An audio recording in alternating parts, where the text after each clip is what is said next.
This is actually surprising. Joshscorcher admits that his Square Enix list is bad. The only problem is he never addresses the points and just says it's good, which makes me think he doesn't have any suggestions or counter-arguments to make. In which I say, has he liked this video or is he just commenting so he doesn't come off as biased? I'm still doing this commentary anyways because I'm skeptical. Let's begin. Today's target is someone I recently got back into watching, and is a rather well-known figure in the Brony analysis and countdown community of old. Ladies and gentlemen, I give you the infamous Joshscorcher. Recently, he's been doing a series of countdowns about the failures of various video game companies, and today I'm covering his one on Square Enix. That said, before I move on, I do want to mention that I've watched a bunch of these lists, and from what I've seen, these lists don't really have any sort of criteria as to what constitutes a fail. Is he judging this from a business standpoint, a moral standpoint, an artistic standpoint, an entertainment standpoint, or is he judging it from all of these perspectives at once? I have no idea, and I'd like to ask you to keep these questions in mind as we go through this video. Maybe you'll have better luck finding a pattern than I did.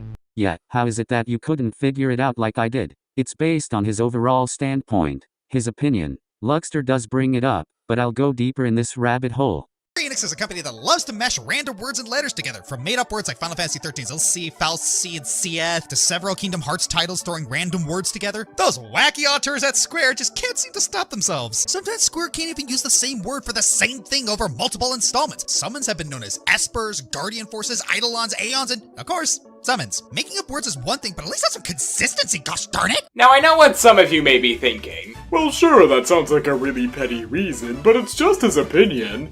This is an opinion list, right? Well, that's the thing. I don't think this is supposed to be an opinion list. Or at least not one that's strictly based on his opinion, since when I took a look at his Blizzard fails list, or more specifically his entry on the World of Warcraft Battle for Azeroth expansion, he left a note saying that he wasn't going to talk about the story since it was mostly subjective. And yes, I am aware that Josh has other people edit his videos, however, when you consider that the sentence uses first-person language and doesn't start off with editor's note, then it's more than likely the statement is supposed to represent Josh's thoughts on the matter. Which begs the question, couldn't this also be seen as a mostly subjective issue too? Sure, your issue is that it's inconsistent, but that's still an issue that's rooted in people's perception of a game's story, which is already pretty subjective to begin with. And I'd even argue it doesn't affect the story as much as you're making it out to be, since people can use the context the story gives to understand what the words mean. With the summons, for example, while their names change from game to game, they're always creatures you summon to help you in battle, so no matter what they're called, people can still recognize them as, oh, they're the things you summon. You also mentioned how some of these games are hard enough to understand on their own without a dictionary. Honestly, a made-up word here or there would be fine, but it feels like Square revels in making their lore more obtuse than it needs to be, with a bevy of gibberish. Some of these games are hard enough to understand without needing their own dictionary to stay up to speed. That sounds more like a problem with the game's narrative and how it's doing a bad job at explaining these terms to their audience, rather than the terms themselves. Sure, the silly names can still throw people through a loop at first glance, but at the end of the day, this comes off more like a petty hang-up that doesn't address the actual problem with the narrative. Especially in comparison to other things Square Enix has done, but we'll get to that later. You are flip-flopping with your points. Do you know it's an opinion list or not? Also, finding failures on Square Enix is a lot easier than finding needles in one gigantic haystack. Even then, gibberish is the same thing as poor narrative. I don't know where you're going with this. Announced in 2006, delays and development issues stalled its eventual release until 2009, and the response was...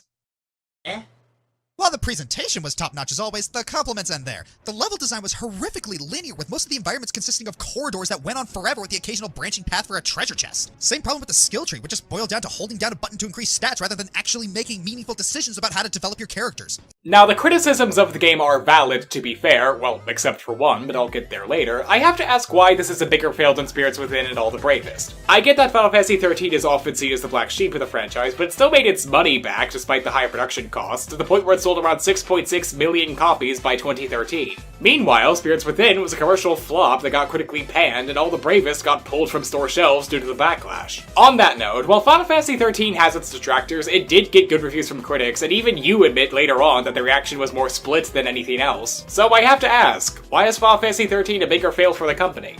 Didn't you bring up expectations and his issues with the game as well as everyone else's? It's also because it didn't exceed expectations as well. You brought up units, but how much did the game cost in US dollars? I can't just say it sold well unless we bring cost and expectations. So yeah, both to you and Josh. Skipping the stupidity of the marketing not counting is a problem with the game.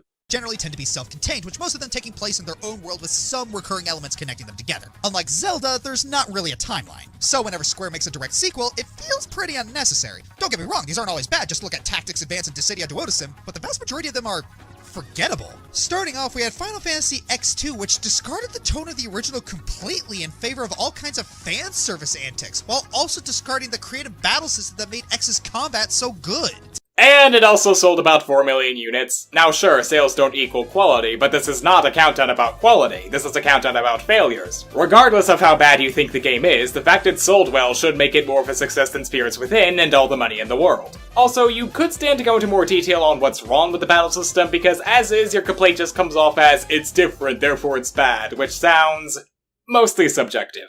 You just ignored the expectations card again. May I bring up that you could easily imply this to Sega as well? Vice versa for the Klonoa series? In other words, quality is a failure. Failure in gameplay. 13 was released to critical meh, Agito was turned into typo and got released, but we heard nothing on Versus. The only thing we had was some gameplay against the behemoth and the occasional trailer saying, "It's not dead, guys, we swear!" And sure, while the development was extremely costly to the point where it needed to sell 5 million copies to break even, it was still able to do that on day one, while achieving a good critical reception as well. Well, to be fair, Josh does mention how some people found the game to be disappointing. And when we finally got the game in our hands, it was good. Yeah, it was a lot better than 13, but a lot of people waited 10 years for this game to come out, so it really wasn't going to live up to the hype. Especially because the Rush story was mostly spoiled in a majority of game demos and trailers released beforehand too. It seems to happen a lot. Switching directors from Nomura to Hajime Tabata helped get the game to completion, but it still left fans really disappointed after a 10-year development cycle. Again, that's mostly subjective. While it is true that the story did receive mixed reception, there were still plenty of people that viewed the game as a masterpiece to the point where it got 2 Best RPG of the Year awards, and even got the People's Choice Award with IGN's pick for the year. It doesn't help that you even admit the game improved after launch. Plus, we still had to wait another year or two before the Royal Edition was released, and the game actually became pretty amazing, with a lot more content and a more fleshed out story. Which, yet again, leaves me asking why this is so high on the list. At the end of the day, we still got an alright game at launch that got even better as time went on. Why is this a bigger fail than Final Fantasy XIV's launch, which started off in a much worse state than 15's? How is this a bigger fail than Final Fantasy XIII, when you stated that even 15's base game was far better than it? Why is it above the other 2 entries I've already talked about ad nauseam? First off, you are inconsistent on the game's rating. First, you say it's a masterpiece but then you say it's okay. I know what you mean. The game at start is okay, and it later became a masterpiece. But the only problem is that okay sounds like something that would just be a one-time play. Masterpiece is timeless. It never gets old. So if it doesn't meet expectations, then people are going to play the whole starting game once and not go back to it. And the story was spoiled. Maybe if they just showed the beginning and middle, that would salvage it before updates. But no, the trailer was rushed, making the experience sour before the update. Also, Joshscorcher hates being spoiled and some people do too. Stream of this, and I can say I haven't even had college lectures that dull. Instead of showing off the games themselves, Square Enix instead had developers or producers coming out to show products that had already been advertised at previous expos or were in other developer conferences that very year. You know, the company losing billions of yen due to poor management, a movie that cost Square millions of dollars, 2 greedy and malicious schemes that had to be cancelled due to the backlash, a disastrous launch that the company was lucky to recover from, all pale in comparison to a boring E3 press conference. Well, a lot of money does go into E3, so you could argue that spending so much money on a conference that failed to hype things up could be considered a fairly big failure. Does Josh bring up how much money they spent on the conference? No. Is Josh's main complaint that the conference was boring? Boring, this is so boring, this is so boring, get to the show. Yes. Then I think I made my case crystal clear at this point, so You do realize that you just shot yourself in the foot not only with your strawman, but what was said in the number 1 entry. If I had to assume, they didn't put any money on this as a way of being lazy with their conference. Basically, they cheated. Final thoughts. This is the problem I have with your commentaries. You ignore information you leave in to just discredit someone.